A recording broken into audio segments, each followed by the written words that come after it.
ನಾನು ನಮ್ಮ ಅತ್ತಿಗೆ ಇವತ್ತು ಗೀ ರೈಸ್ ಮಾಡ್ತಿದ್ದೀವಿ. ನಿಮಗೆ ರೆಸಿಪಿ ಬೇಕು ಅಂತಂದರೆ ವಿಡಿಯೋ ಸೇವ್ ಮಾಡ್ಕೊಂಡು ನೋಡಿ. ನಾವಿವತ್ತಿನ ರೆಸಿಪಿ ಶೇರ್ ಮಾಡ್ಕೊತಾ ಇರೋದು ಬಂದು ಗೀ ರೈಸು. ಗೀ ರೈಸಿಗೆ ಯಾವುದೇ ತರಕಾರಿ ಅವಶ್ಯಕತೆ ಇರಲ್ಲ. ಹೆಚ್ಚು ಈರುಳ್ಳಿ ಬೇಕಾಗುತ್ತೆ ಅಷ್ಟೇ, ಮೇಲೆ ಫ್ರೈ ಮಾಡಿ ಹಾಕೋದಿಕ್ಕಷ್ಟೇ.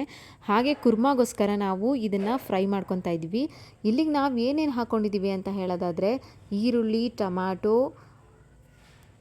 ಗೋಡಂಬಿ, ಚಕ್ಕೆ, ಮೊಗ್ಗು, ಏಲಕ್ಕಿ. ನಿಮಗೆ ಯಾವ ಫ್ಲೇವರ್ ಸ್ವಲ್ಪ ಜಾಸ್ತಿ ಫ್ಲೇವರ್ ನಮ್ಗೆ ಇಷ್ಟ ಆಗುತ್ತೆ ಅಂದರೆ ಸ್ವಲ್ಪ ಜಾಸ್ತಿ ಕ್ವಾಂಟಿಟಿಯಲ್ಲಿ ಹಾಕೊಬೋದು, ಇಲ್ಲ ಬೇಡ ಅನ್ನೋದಾದರೆ ಕಡಿಮೆ ಕ್ವಾಂಟಿಟಿಯಲ್ಲಿ.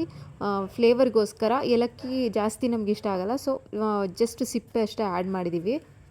ಅದೆಲ್ಲ ಫ್ರೈ ಆದಮೇಲೆ ಒಂದು ಜಾರಿಗೆ ಶಿಫ್ಟ್ ಮಾಡಿಕೊಂಡು ಆ ಕಡೆ ಹೆಚ್ಚಿದಂತಹ ತರಕಾರಿ, ಬೀನ್ಸು, ಕ್ಯಾರೆಟು, ಅದಕ್ಕೆ ಇವಾಗ ಹಸಿ ಬಟಾಣಿ ಸೇರಿಸ್ಕೊತಾ ಇದ್ದೀವಿ.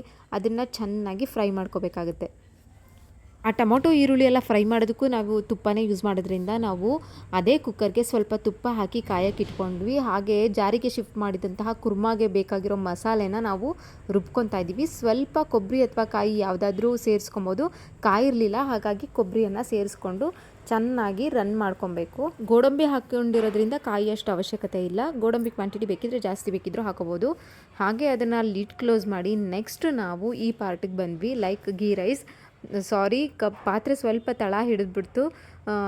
ರೋಸ್ಟ್ ಮಾಡಿರೋ ಕುಕ್ಕರ್ಗೆ ನಾವು ಮತ್ತೆ ಗೀ ಹಾಕಿ ಕಾಯಕ್ಕಿಟ್ಟಿದ್ರಿಂದ ಕಪ್ಪಾಗೋಯ್ತು. ಇದಕ್ಕೆ ಸ್ವಲ್ಪ ಗೋಡಂಬಿ ಹಾಗೆ ಸ್ಪೈಸ್ಗೋಸ್ಕರ ಒಂದೆರಡು ಮೆಣಸಿನಕಾಯಿ ಹಾಕ್ಕೊಂಡು ಬಟಾಣಿ, ಈರುಳ್ಳಿ ಎಲ್ಲ ಸೇರಿಸ್ಕೊಂಡು ಚೆನ್ನಾಗಿ ಫ್ರೈ ಆದಮೇಲೆ ಡೈರೆಕ್ಟಾಗಿ ಅಕ್ಕಿ ನಾವು ವಾಶ್ ಮಾಡ್ದಿರ ಹಾಕ್ಕೊತಾ ಇದ್ದೀವಿ. ಇದಕ್ಕೆ ನಾವು ಬಾಸ್ಮತಿ ಅಕ್ಕಿ ಹಾಗೆ ಬೀಟಿ ರೈಸ್ ಎರಡನ್ನೂ ಮಿಕ್ಸ್ ಮಾಡ್ಕೊಂಡು ಹಾಕ್ಕೊತಾ ಇದ್ದೀವಿ. ಈ ಥರ ಎಣ್ಣೆಲಿ ಒಗ್ಗರಣೆ ಏನಿರುತ್ತೆ ಅದಕ್ಕೇ ಫ್ರೈ ಮಾಡಿಕೊಂಡು ಸ್ವಲ್ಪ ಗೀ ರೈಸ್ ಬೆಳ್ಳಗೆ ಬರಲಿ ಅಂತ ಹಾಲು ಹಾಕ್ತೀವಿ.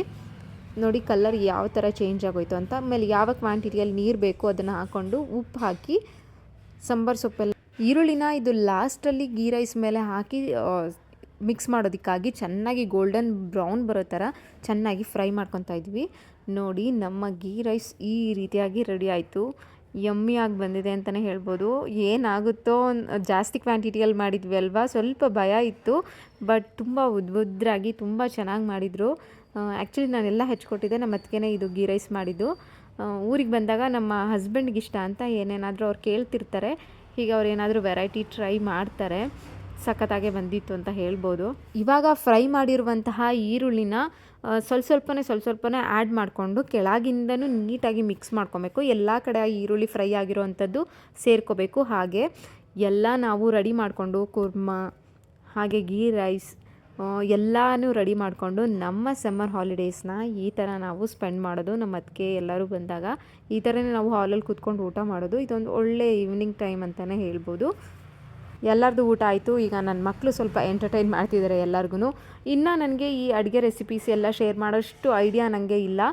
ಹೇಗೆ ಬರುತ್ತೋ ಹಾಗೆ ರ್ಯಾಂಡಮ್ ಆಗಿ ವೀಡಿಯೋಸ್ ಮಾಡಿದ್ದೀನಿ. ಇಷ್ಟ ಆದರೆ ನನ್ನ ಚಾನಲ್ಗೆ ಸಬ್ಸ್ಕ್ರೈಬ್ ಮಾಡಿ ಅಂತ ಹೇಳ್ತಾ ಇದ್ದೀನಿ. ಮತ್ತೆ ಸಿಗುವ. ಬಾಯ್ ಬಾಯ್.